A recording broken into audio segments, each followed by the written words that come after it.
টুনটুনি একটি ছোট পাখি, খুব চঞ্চল ও দৃঢ় মনোবলের অধিকারী। ছোট হলেও সাহসী ও প্রতিযোগিতায় হাল না ছাড়া স্বভাব, নিজের সীমাবদ্ধতা থাকলেও চেষ্টা করতে ভালোবাসে। শেষ পর্যন্ত লাফের প্রতিযোগিতায় জয়ী হয়, বন্ধুদের সাথে খেলা করতে ভালোবাসে।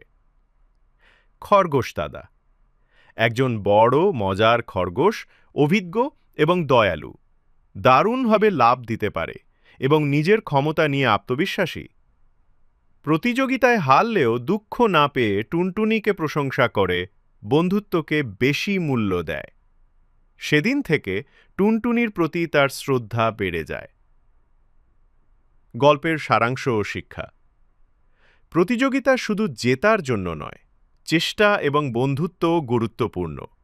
ছোট বলেই কেউ দুর্বল নয়, মনোবলই আসল শক্তি। হার জিতের চেয়েও বড় হলো বন্ধুত্ব ও আন্তরিকতা।